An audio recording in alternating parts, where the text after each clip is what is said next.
വലനൽ വിലായതു മിൻ അലസ്തു ബിറബ്ബിക്കും ഫഇമാമുനൽ മഹ്ദിയു ഫഹുവ ഖിതാമുനാ. ഇത് ശൈഖ് അവർകളുടെ ശൈഖ് അബ്ദുൽ ഖാദിർ ജീലാനി റളിയല്ലാഹു അൻഹുവിന്റെ ഒരു വരിയായി ഫുതൂഹിൽ രേഖപ്പെടുത്തിയിട്ടുണ്ട്.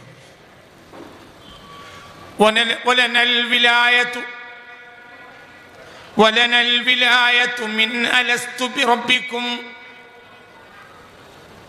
ഫഇമാമുനൽ മഹ്ദിയു ഫഹുവ ഖിതാമുനാ. വലനൽ വിലായ, എനിക്ക് വിലായത്തിന്റെ അധികാരം ഉണ്ട്. മിൻ അലസ്തു ബിറബ്ബിക്കും, അലസ്തു ബിറബ്ബിക്കും എന്ന ചോദ്യം അള്ളാഹു ചോദിക്കുകയും ഞാൻ ഉത്തരം ചെയ്യുകയും ചെയ്ത ആ സന്ദർഭം മുതലേ ഞാൻ വലിയാണ്.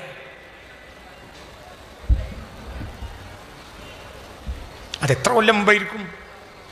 വലനൽ വിലായതു മിൻ അലസ്തു ബിറബ്ബിക്കും, വലനൽ വിലായ, എനിക്ക് വിലായത്തിന്റെ പദവിയുണ്ട് എന്നുണ്ട്. വലനൽ വിലായതു മിൻ അലസ്തു ബിറബ്ബിക്കും ഫഇമാമുനൽ മഹ്ദിയു ഫഹുവ ഖിതാമുനാ. എത്രയായിരം വർഷങ്ങൾക്ക് മുമ്പാണ് അള്ളാഹു അടിമകളോട് അലസ്തു ബിറബ്ബിക്കും എന്ന് ചോദിച്ചത് എന്ന് കൃത്യമാക്കാൻ ഒരു സാധാരണ പണ്ഡിതനോ അസാധാരണ പണ്ഡിതനോ പോലും കഴിയുകയില്ല. അത് കശ്ഫ് അസ്റാർ കൊണ്ട് അള്ളാഹുവിന്റെ ആരിഫ്യങ്ങൾക്ക് മനസ്സിലാക്കാൻ കഴിഞ്ഞാൽ മനസ്സിലാക്കാൻ കഴിയുന്ന കാര്യമാണ്. അള്ളാഹു തആല അടിമകളുമായി കണ്ടുമുട്ടുന്ന നേരത്ത് അടിമകളോട് അള്ളാഹ് ചോദിക്കാം. ബഹുമാനപ്പെട്ട സയ്യിദുന ആദം അലൈഹിസ്സലാത്തു വസ്സലാമിന്റെ മുതുകിൽ നിന്ന് ആദം നബി അലൈഹിസ്സലാത്തു വസ്സലാമിനെ പടച്ചതിന് ശേഷം അർവാഹിന്റെ ലോകത്തെ എല്ലാം സന്ധിച്ചതിന് ശേഷം ഈ അർവാഹികളോട് അള്ളാഹു തആല ചോദിക്കുക. എന്താ ചോദിക്കുന്നത്? അലസ്തു ബിറബ്ബിക്കും, ഞാൻ നിങ്ങളെ റബ്ബല്ലേ? ഈ ചോദിക്കണ കാലത്തെ അത് മുതലേ ഞാൻ വലിയ. ആരാ പറയുന്നത്? ശൈഖ് അബ്ദുൽ ഖാദിർ ജീലാനി. അപ്പൊ ഭൂമിയിൽ വന്ന് പണിയെടുത്തിട്ടല്ല, പണി എടുത്തവരെ പറ്റി അവസാനത്തെ ആയത്ത് ഫവൈലുൽ ലിൽ മുസല്ലീൻ. പണിയെടുത്ത പലർക്കും നരകമാണ്. അല്ലാഹു കാക്കട്ടെ. അതിനോട് ചിന്തിക്കണം. വലനൽ വിലായത്ത് മിൻ അലസ്തു ബിറബ്ബിക്കും എന്ന് പറയുമ്പോൾ അവിടെ നിസ്കാരമില്ല, നോമ്പില്ല, ഒന്നുമില്ല, പക്ഷെ വലിയ. എന്നാൽ ഫവൈലുൽ ലിൽ മുസല്ലീൻ റഅയ്ത അല്ലദീ യുകദ്ദിബു ബിദ്ദീൻ فذلك الذي يدعو اليتيم ولا يحض على طعام المسكين فويل للمصلين. നിസ്കരിച്ചിട്ടില്ല എന്നല്ല, നിസ്കരിച്ചു. ഫവൈലുൽ ലിൽ മുസല്ലീൻ, പല നിസ്കാരക്കാർക്കും വയില. നിസ്കരിച്ചിട്ടും വയില. നിസ്കാരത്തിന് മുമ്പ് വലിയ. നിങ്ങൾക്ക് മനസ്സിലാവണില്ലേ? പറയും മനസ്സിലാവണില്ലേ? നല്ല കൊടുത്തിട്ട് ചിന്തിക്കണം. തൗഫീഖ്. അതിൻ്റെ രഹസ്യം നമുക്കറിയില്ല. അറിയേണ്ടവർക്കറിയും, നമുക്കറിയില്ല. നമുക്കറിയൂല. നമുക്ക് അറിയും എന്നത് നമ്മുടെ ഒരു രോഗമാണ്. ഇന്നത്തെ മനുഷ്യന്മാർക്കൊക്കെ ഒരു ധാരണയാണ്, എനിക്കൊക്കെ അറിയും. എന്നാൽ അവൻ ജഹ്ല് മുറക്കബ. അവൻ അറിവില്ല എന്ന അറിവും അറിവില്ല എന്ന അറിവും ഇല്ല. അറിവില്ല എന്ന അറിവുണ്ടായാൽ അറിവായി. അറിവില്ല. അലിഫ് ലാം മീം എന്താ അതിൻ്റെ അർത്ഥം? അലിഫ് ലാം മീം. ഫാത്തിഹ സൂറത്ത് വിശദീകരിക്കാൻ 113 അധ്യായം കൊണ്ട്. ഇതിൽ ആദ്യത്തെ വാക്കെന്താ? അലിഫ് ലാം മീം. എന്താ അർത്ഥം?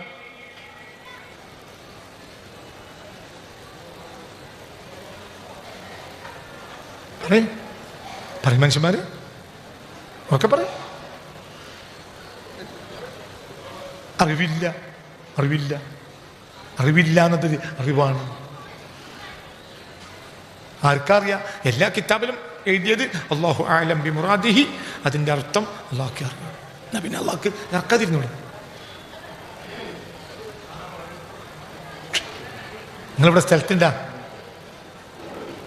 നിങ്ങളിവിടെ ഭൂമിയിലുണ്ടോ? നിങ്ങൾക്ക് പറഞ്ഞത് മനസ്സിലാവുന്നുണ്ടോ? നിങ്ങളിവിടെ ഭൂമിയിലുണ്ടോ? നിങ്ങൾക്ക് ഈ പറയുന്നത് മനസ്സിലാവുന്നുണ്ടോ? എന്നാ ഉറക്കെ പറയും, മനസ്സിലാവുന്നുണ്ടോ? എന്താ പിന്നെ പറയുന്നതിന് പേടിക്കും? ആരോട് പറയാം? എന്നാ പിന്നെ അള്ളാഹ്ക്ക് ഇറക്കാതിരുന്നൂടെ? ആർക്കും തിരിയില്ലെങ്കിൽ അള്ളാഹ്ക്കത് ഇറക്കാതിരുന്നൂടെ? എത്ര ഖത്തം തീർത്തു? അലിഫ് ലാം മീം അർത്ഥം എന്താ അറിയില്ല. ശരി, എന്നാൽ ഞാൻ ഒരു അലിഫ് ലാം മീം അറിയില്ല എന്ന് വിചാരിച്ച് അടുത്ത സൂറത്ത് കയറി. ആല ഇമ്രാൻ ആദ്യത്തെ ആയത്തെന്താ? പിന്നെയും അലിഫ് ലാം മീം. എന്താ അർത്ഥം? അറിയില്ല. അപ്പോൾ ഒന്നാമത്തെ സൂറത്തിലെ ആദ്യത്തെ ആയത്തും അറിയില്ല, രണ്ടാമത്തെ സൂറത്തിലെ ആദ്യത്തെ ആയത്തും. ഇതറിയാത്തവർക്ക് പിന്നെ കാഫ് ഹാ യാ ഐൻ സ്വാദ് അതറിയും.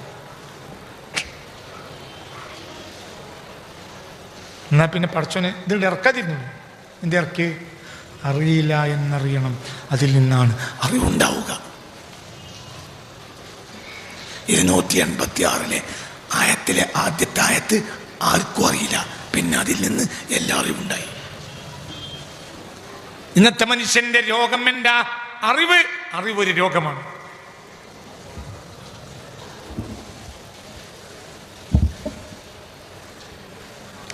അറിവ് ഒരു രോഗവും അറിവില്ലായ്മ ആരോഗ്യവുമാണ്. അറിവ് രോഗമാണ്, അറിവൊരു രോഗം. അറിവില്ലായ്മയോ? അറിവില്ലായ്മ ആരോഗ്യം.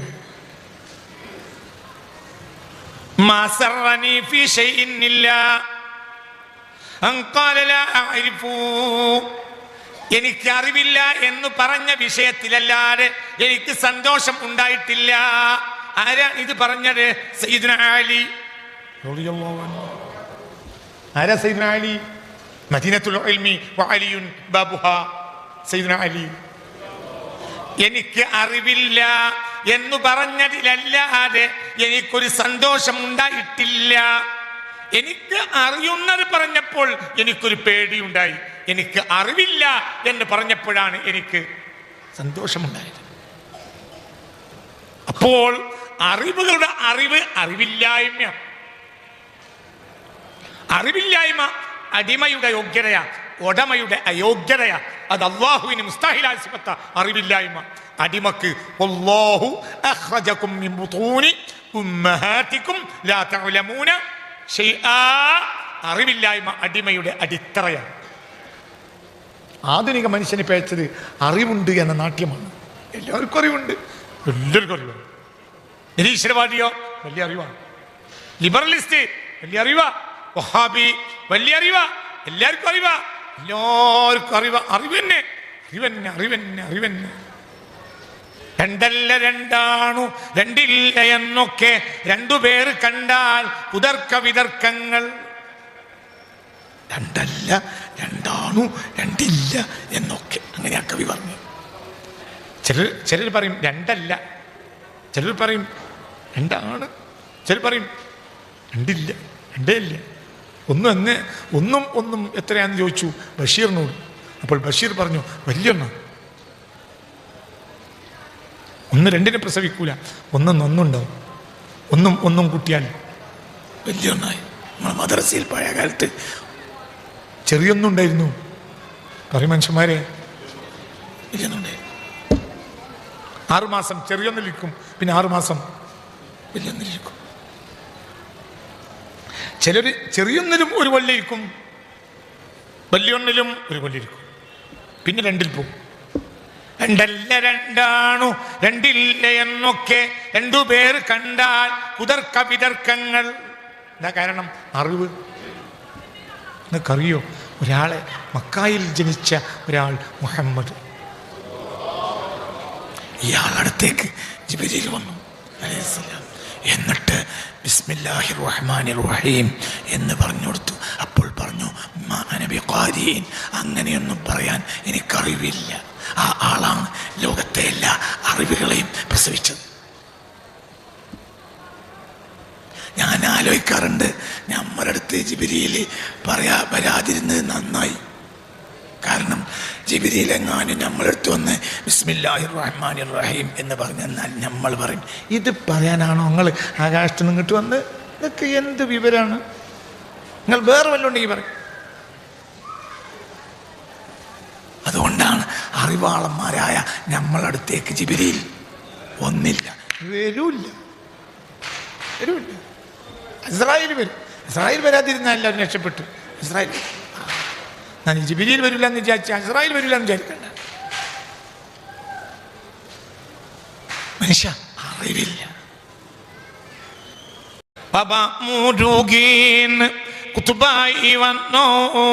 അതെന്റെ അങ്ങനെ നമുക്കറിയില്ല. അറിവുകൾ നിങ്ങൾ ഇങ്ങോട്ട് നോക്കി, ഇങ്ങോട്ട് നോക്കേ, തല കൊടുത്ത് ഇങ്ങോട്ട് നോക്ക്, തല തുറന്ന് പിടിക്ക്. എന്താ പറയുന്നത്? മനുഷ്യ, നിനക്ക് സംഭവിച്ച അബദ്ധം നിനക്ക് എല്ലാം അറിയും എന്ന അറിവാണ്. അത് ജഹ്ലി മുറക്കബ. ഒന്നും അറിയില്ല, ഒന്നും അറിയില്ല. എന്നിട്ട് പിന്നെ അറിവ് കൊടുത്തു, പിന്നെ അറിവ് കിട്ടി.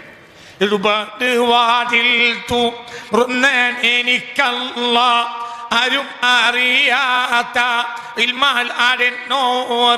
ഓരോരോ വാതിലിൻ വിധി അതോരോന്ന്, ആകാശം ഭൂമിയും തന്നെ ആരെന്നോറ്.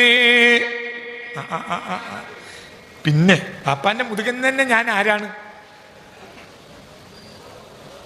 ഔലിയ പാപ്പയല്ല, ആരാണ്? കുത്തുബാണ്. സാധാരണ ഔലിയൊന്നുമല്ല, കുത്തുബാണ്.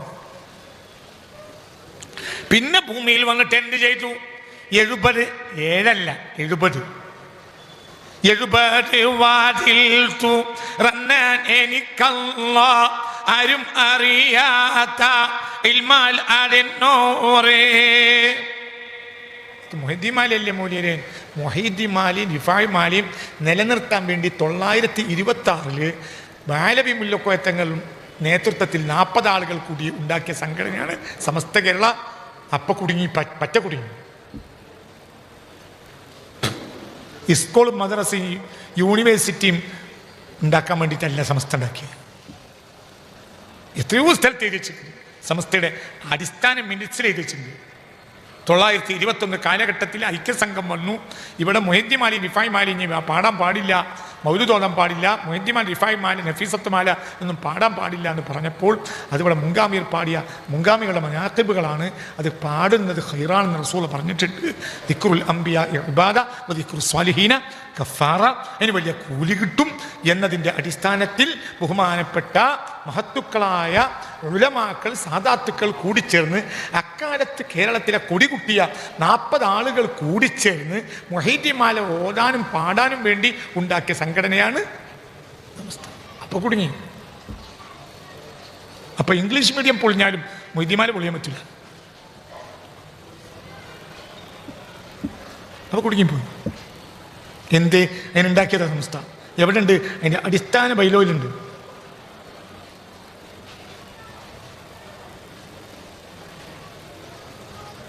തല കൊടുത്ത് ചിന്തിക്കണം. അതിലാണ് ഇത് പറയുന്നത്. ഇത്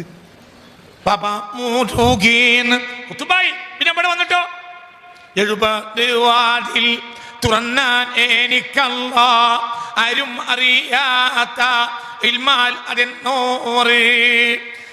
ആർക്കും അറിയാത്ത ഇൽമിന്റെ 70 വാതിൽ അല്ല എനിക്ക് തുറന്നു. അടുത്ത വരി, ഓരോരോ വാതിലിൻ വിധി അതോരോന്ന്, ആകാശം ഭൂമിയും തന്നെ അതെന്നോറ്. ഈ 70 വാതിൽ, ഓരോ വാതിലിന്റെയും വീതി ആകാശം ഭൂമിയും കൂട്ടിവെച്ചത്രയാണ്. അങ്ങനത്തെ 70 വിജ്ഞാനം, 70 ലോകത്തെ വിജ്ഞാനം. ഇത് എനിക്ക് അള്ളാഹു തുറന്നു തന്നു എന്ന് ഷെയ്ഖ് അബ്ദുൽ ഖാദിർ ജീലാനി. എന്താണ് അതിന് കാരണം? അറിയില്ല. കാരണം അറിയില്ല. അത് അള്ളാഹുവിൻ്റെ രഹസ്യ. അതിൽ തൊടാൻ അടിമക്ക് കഴിയില്ല. അള്ളാഹു നമ്മളെ കാത്തുരക്ഷിക്കട്ടെ. ചിന്തിക്കുക. ഞാൻ പറഞ്ഞില്ലേ, മാപ്പാൻ്റെ മുതുകുന്ന് പണിയെടുക്കാത്ത ആള്, അല്ലെങ്കിൽ ഒരു പണി നമുക്കറിയില്ല, ആ ആള് കുത്തുബ്. പണിയെടുത്തോൻ നരകത്തിൽ. കസാരി പിടിച്ചിരുന്നോള്. പണിയെടുത്തോൻ നരകത്തിൽ, പണിയെടുക്കാത്തോൻ കുത്തുപോകും. എന്നാ പിന്നെ പണി ഉണ്ടായിക്കൂടെ? ഉണ്ടാകാം. അപ്പണി എന്താണെന്ന് നമുക്കറിയില്ല. വളരെ തല കൊടുത്ത് ചിന്തിക്കുക. അപ്പൊ നമ്മൾ എന്ത് ചെയ്യാം? പ്രജ്ഞയറ്റ് വീഴണം. റബ്ബിന്റെ അറിവിന്റെ മുന്നിൽ നമുക്കൊരറിവും ഇല്ല, ഒന്നും അറിയില്ല. എന്താ അങ്ങനത്തെ ഒരു മാട്ടായ ഷെയ്ഖ് എന്ന ഒരാളുണ്ടായത്? അല്ലാഹു ആലം, അറിയൂല. എന്താണ് അവരുടെ അറിവ്? അറിയൂല. ഞാൻ ഈ 2 കിതാബുകളും ഏകദേശം ഒരു 2-3-4 കൊല്ലമായി കൈവശം വെക്കുന്ന ആളാണ്. ഈ വിജ്ഞാനം എന്ന് പറഞ്ഞാൽ ഒരു വിജ്ഞാനം, വല്ലാത്ത വിജ്ഞാനം. ഞാൻ എൻ്റെ മനസ്സിനെ സ്വാധീനിച്ച കിതാബുകളിൽ ഇത്ര സ്വാധീനിച്ചൊരു കിതാബ് ഞാൻ അടുത്ത കാലത്ത് കണ്ടിട്ടില്ല. അപൂർവമല്ലാതെ എന്നെ സ്വാധീനിച്ച കിതാബുകളിൽപ്പെട്ട അപൂർവം കിതാബുകളിൽ ഒന്നാണ് റിയാദുൽ മുഹമ്മദിയ, മട്ടായ ഷേഖിൻ്റെ. അതൊരു മനുഷ്യൻ എങ്ങനെ സംഘടിപ്പിച്ചു. ഇന്ന് പ്രശ്നമില്ല. ഇന്ന് നമ്മൾ കമ്പ്യൂട്ടറിൻ്റെ മുന്നിലിരിക്കുക. 70,000, 1 ലക്ഷം, 1.5 ലക്ഷം കിതാബൊക്കെ കമ്പ്യൂട്ടറിൻ്റെ ഉള്ളിലുണ്ട്.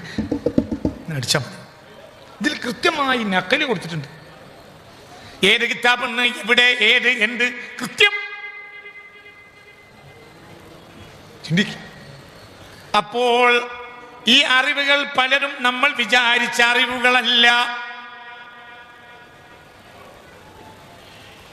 ഒരു മനുഷ്യന് അല്ലെങ്കിലും അയിമ്മത്തിന്റെ അറിവുകൾ കേവലം അറിവുകളല്ല. ഇമാമുന ശാഫിഈ, ഉറക്കെ പറയും, ഇമാമുന ശാഫിഈ നേരം വെളുക്കുമ്പോഴത്തിന് 1000 മസല കണ്ടുപിടിക്കും. അത് അന്ത്യനാൾ വരെ പൊളിയാത്ത മസലകളാണ്.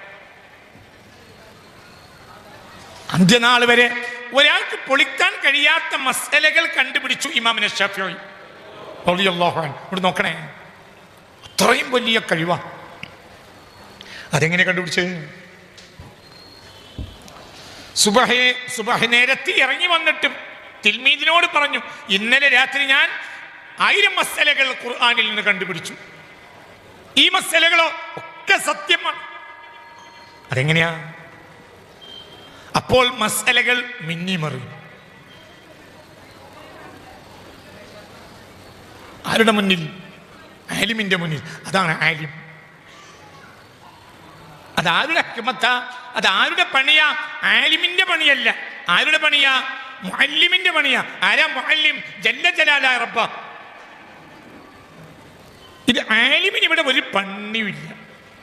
70 വാതിൽ തുറന്നേൻ എനിക്കല്ല. അപ്പോൾ പണി ഫായിൽ അല്ലാഹുവാ. അല്ലാഹു തുറന്നു, ഞാനല്ല. എനിക്കതിങ്ങനെ വെളിപ്പെട്ടു.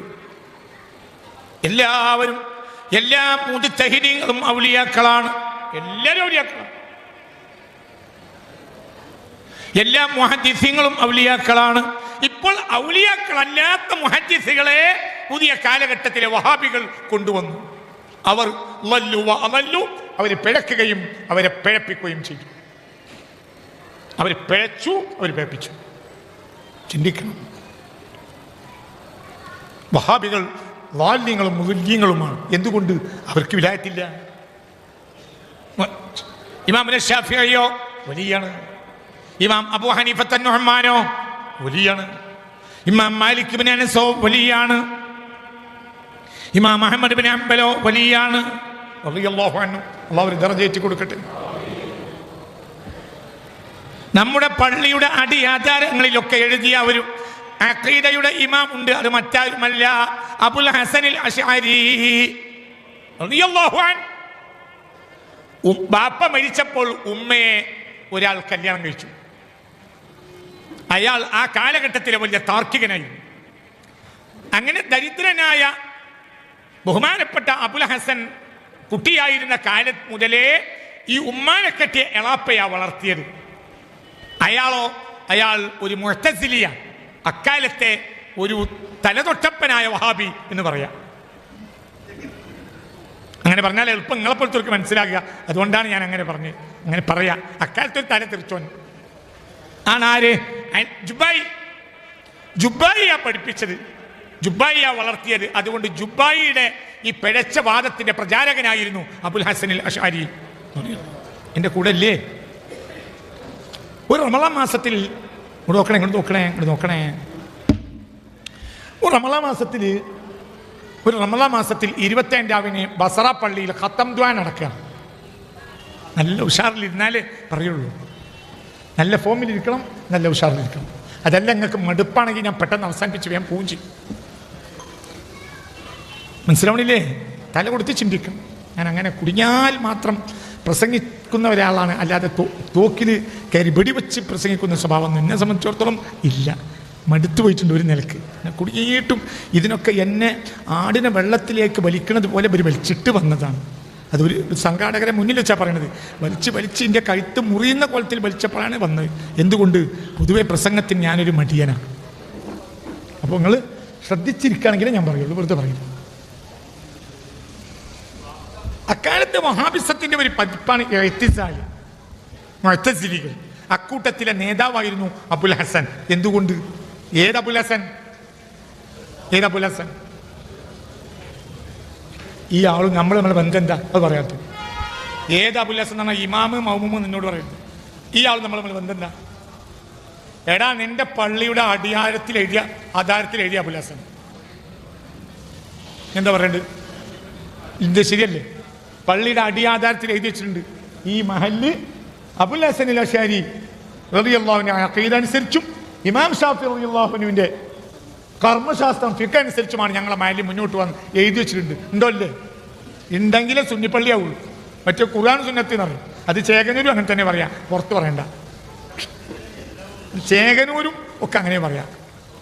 തോന്നിയമായി കളിക്കണവർക്കൊക്കെ അങ്ങനെ പറഞ്ഞാൽ മതി. ഇത് ഖുർആനിൽ സുന്നത്തിൽ നിന്നും ഇന്നാലിന്ന വൃത്തത്തിൽ ഒതുങ്ങി നിന്ന് പിഴച്ചു പോകാതെ വന്ന വഴിയാണ് ഷാഫി ഇമാം, ഹനഫി ഇമാം, ഹംബലി, മലിക്കി. നമ്മളെ പള്ളിയുടെ അടിയാധാരത്തിലൊക്കെ എഴുതിച്ചിട്ടുണ്ട്. എന്ത്? ബൈലോയിൽ എഴുതിച്ചിട്ടുണ്ട്. എന്ത് എഴുതിച്ചിട്ടുണ്ട്? എന്ത് വിശ്വാസപരമായി അബുൽ ഹസനിൽ അശ്അരിയുടെ വിശ്വാസശാസ്ത്രം അനുസരിച്ച് ഷാഫി ഇമാമിന്റെ, ഹനഫി ഇമാമിന്റെ ഫിഖ് അനുസരിച്ച് ഇല്ലേ? അങ്ങനെയുള്ള ഉസ്താദ്മാര് അങ്ങനെ തന്നെ എല്ലാ പള്ളിയിലും എഴുതി വെച്ചിട്ടുണ്ട്. ഏതെങ്കിലും ഒരു പള്ളിയിൽ നാളെ പ്രസിഡന്റോ സെക്രട്ടറി ഇവിടെ ഉണ്ടെങ്കിൽ എഴുതി വെച്ചിട്ടില്ലെങ്കിൽ നാളെ തന്നെ അത് ഉലമാക്കളെ കണ്ട് നാളെ തന്നെ എഴുതിച്ചാൽ. കാരണം എന്തുകൊണ്ട്? പള്ളി ആരെങ്കിലും കൊണ്ടു അള്ളാഹു കാത്തിരക്ഷിക്കട്ടെ. അപ്പോൾ നോക്കൂ നിങ്ങൾ, ഈ വ്യക്തി, ഈ അബുൽ ഹസൻ അശ്അരി ആരാ? എളാപ്പയുടെ മദ്ഹബുകാരനാ. എളാപ്പ പിഴച്ചാളാ. ചെറിയ പിഴയൊന്നുമല്ല, ഒരു 2-3 വട്ടം പിഴ എന്ന് പറയണം. അങ്ങനത്തെ പിഴച്ചാളാ ജുബൈ. അക്കാലത്ത് ഒരു മുതുമുത്ത വഹാബിയാണ് ജുബൈ. നിങ്ങൾക്ക് തിരിയാൻ വേണ്ടി വഹാബി എന്ന് പറഞ്ഞു, അത്രയേ ഉള്ളൂ. ചിന്തിക്കും. അങ്ങനെ ഒരു ദിവസം റമളാൻ 25 പള്ളിയിൽ, ബസറ പള്ളിയിൽ ആളുകളൊക്കെ ഒരുമിച്ച് കൂടിയിട്ടുണ്ട്. അങ്ങനെ ആളുകളൊക്കെ ഖുർആൻ ഓതുക, ഖത്തം ഓതും. പഴയകാലം മുതലേ ഉള്ളതാണിത്. ഹിജ്റ 3-ാം നൂറ്റാണ്ട് പൂർത്തിയാവുന്നതിന് മുമ്പ് വന്ന ഇമാമാണ് ആര്? അബുൽ ഹസൻ അശ്ശാരി. അപ്പോൾ 10-11 ആയിരക്കണക്കായ കൊല്ലം മുമ്പുള്ള ഖത്തമൊത്താണ് ഈ പറയണത്. ഇത് പുതിയതായി തുടങ്ങിയതല്ല എന്നും കൂടി മനസ്സിലാക്കിക്കളി. അത് ഞാൻ കൂട്ടത്തിൽ പറയണം. ഏതായാലും ഖത്തം ഓതിക്കൊണ്ടിരിക്കുന്ന ഇടയിൽ അബുൽ ഹസൻ എന്ന ഈ ബാല്യക്കാരന്, ഈ ചെറുപ്പക്കാരന് ഉറക്കം വന്നു. ഉറക്കം എന്ന് പറഞ്ഞാൽ ഉറക്കം തന്നെ. ഒന്ന് കണ്ണ് നിമിച്ച് പുറത്തു പോയി എന്ന് വുളു എടുത്ത് പിന്നെ വന്ന്, എന്നിട്ടും ഉറക്കം തന്നെ. ഉറക്കം വരിക. അവസാനം അവിടെ നിന്ന് എണീറ്റു, നേരെ പുരേ പോയി. കൂട്ടുകാരോട് പറഞ്ഞു, ഞാൻ പുരേ പോയി. കാരണം കലശലായ ഉറക്കം. നാട്ടുകാർ ഖുർആൻ ഓതുന്നതിൻ്റെ ഇടയിൽ ഒരു ബാല്യക്കാരൻ ഇരുന്ന് ഉറങ്ങാന്ന് പറഞ്ഞാൽ, അതും തലയെ കെട്ടിയ ഒരു ആലിം ഇരുന്ന് ഉറങ്ങാന്ന് പറഞ്ഞാൽ മോശമല്ലേ? അതും ഏത് ദിവസം?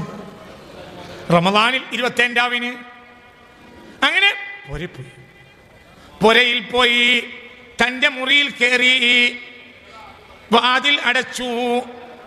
വാതിൽ അടച്ചതിന് ശേഷം കിടന്നുറങ്ങി. ഉറക്കം തുടങ്ങിയിട്ടല്ലേ ഉള്ളൂ. ഫഅതാഹു നബിയുൽ മുസ്തഫ, നബി സല്ലല്ലാഹു അലൈഹി വസല്ലം സ്വപ്നത്തിൽ വന്നു. ഖും യാ അബുൽ ഹസൻ, അബുൽ ഹസൻ എണീക്ക്, ഉറങ്ങല്ലേ, ഞാൻ നിന്നെ വിളിച്ചുകൊണ്ടതാ പള്ളിയിൽ നിന്ന്. ഓഹോ, അപ്പൊ നിങ്ങൾ വിചാരിച്ച ഉറക്കല്ലത്. ഈ കുട്ടിയിലേക്ക് ഈ രാത്രി ആർക്ക് വരേണ്ടതുണ്ട്? അല്ലാഹു റസൂലിന് വരേണ്ടതുണ്ട്. അബുൽ ഹസനെ എനിക്ക് മതി ഉറക്കം, ഞാൻ എൻ്റെ അടുത്ത് വരാൻ ഉദ്ദേശിച്ചു ഈ രാത്രി. ഏതാ രാത്രി? റമളാനിൽ പ്രധാനപ്പെട്ട അഭിപ്രായ പ്രകാരം ആ രാത്രിയാണ്. അതുപോലത്തെ ഒരു 25 മുസ്തഫ നബിക്ക് ഖുർആൻ ഇറങ്ങിയ ലൈലത്തുൽ ഖദ്ർ. ലൈലത്തുൽ ഖദ്ർ 9 അക്ഷര. അത് ആ സൂറത്തിൽ 3 വട്ടം ആവർത്തിച്ചിട്ടുണ്ട്. 9 എത്ര? 27. ഇന്നാ അൻസൽനാഹു ഫീ ലൈലത്തുൽ ഖദ്ർ. വമാ അദ്റാക മാ ലൈലത്തുൽ ഖദ്ർ. ലൈലത്തുൽ ഖദ്ർ ഖൈറും മിൻ 3 ലൈലത്തുൽ ഖദ്ർ.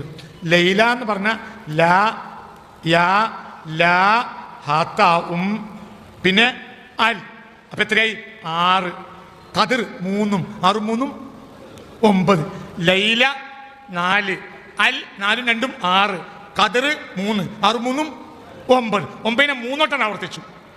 ഇന്നാ അൻസൽനാഹു ഫീ ലൈലത്തുൽ ഖദ്ർ വമാ അദ്റാക മാ ലൈലത്തുൽ ഖദ്ർ. ലൈലത്തുൽ ഖദ്ർ 3 വട്ടം. അപ്പോൾ 9 9 9. അപ്പോൾ എത്രയായി? 27. പ്രധാനപ്പെട്ട അഭിപ്രായ പ്രകാരം 27 രാവിനാണ് ഹബീബ റസൂലുള്ളാഹിന്റെ അടുത്തേക്ക് ആര് വന്നത്. വേറെയും അഭിപ്രായമുണ്ട്, എന്നാൽ പ്രധാനപ്പെട്ട അഭിപ്രായം അങ്ങനെയാണ്. മനസ്സിലായില്ലേ? ചിന്തിക്കുക. അള്ളാഹിന്റെ ഹബീബ് വന്നു. ഇന്നത്തെ നോക്ക്. എന്നിട്ട് പറഞ്ഞു, അബുൽ ഹസൻ ഖുംബി ഉമ്മത്തി, എന്റെ സമുദായത്തിന്റെ കാര്യത്തിൽ എണീക്ക്. ഫഖദ് അഖ്തഅന്നാസ്, ജനങ്ങളിൽ ഭൂരിഭാഗം പഴച്ചു പോയിട്ടുണ്ട്. അതുകൊണ്ട് നിനക്ക് നേര് ഞാൻ പറഞ്ഞു തരാം, നീ നേരിന്റെ മാർഗത്തിൽ നിലകൊള്ളുക. 10 ദിവസം രാവും പകലും റൂമിൽ അടച്ചിരുന്നു, പുറത്തിറങ്ങിയതേ ഇല്ല. നല്ല തറവാട്ടുകാരാണ്. മാളികപ്പുരയിൽ അടച്ചിരുന്നു മഹാനായ അബുൽ ഹസൻ അശ്അരി. എവിടേക്ക് പോയില്ല, ഒന്നുമില്ല, മാളികപ്പുരയിൽ അടച്ചടിയിരുന്നു 10 ദിവസം. 10ാം ദിവസം ഇറങ്ങി ബസറയിലെ മിമ്പറിൽ കയറി വന്ന് ചോദിക്കേണ്ടവർക്കൊക്കെ ചോദിക്കാം. എൻ്റെ എളാപ്പാക്ക് പേച്ച് പോയിട്ടുണ്ട്, ഒരു പേച്ചവരെ മാർഗത്തിലാണ്, ഒക്കെ ഞാൻ പറഞ്ഞുതരാം എന്ന് പറഞ്ഞു കൊടുത്ത് മണി ജനം മുഴുവനും കൂടി എഴുതിയെടുത്തു. അത് ലോകം മുഴുവനും പഠിച്ചു. ഒരു അക്കാദമിയിൽ പോയതല്ല. 10 ദിവസം ബാതിലാണ്ട് അടച്ചിരുന്നപ്പോൾ അറിവാണ് കിട്ടി. ആർക്ക് കിട്ടി? അബുൽ ഹസന് കിട്ടി. ഓതി പഠിച്ചത് മുഴുവനും വലിച്ചെറിയാൻ മുത്തുനബി പറഞ്ഞു. ആര് പഠിപ്പിച്ചു? പറ. എളാപ്പ പഠിപ്പിച്ച്, ആയുസിൽ എളാപ്പ പഠിപ്പിച്ചതെല്ലാം വലിച്ചെറിയാൻ മുത്തുനബി പറഞ്ഞു. മുത്തുനബി സല്ലല്ലാഹു അലൈഹി വസല്ലം എന്ന് വഫാത്തായിട്ടുണ്ട്? 300 കൊല്ലം മുമ്പ്. ഹസ്ബി റബ്ബി ജല്ലല്ലാഹ് മാ ഫീ ഖൽബി ഗൈറുല്ലാഹ്.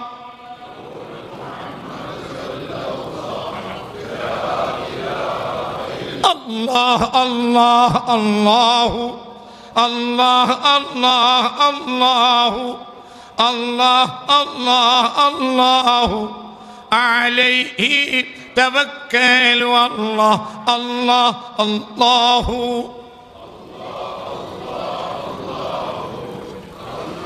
അല്ലാഹ് അല്ലാഹു അലൈഹി തവക്കലു.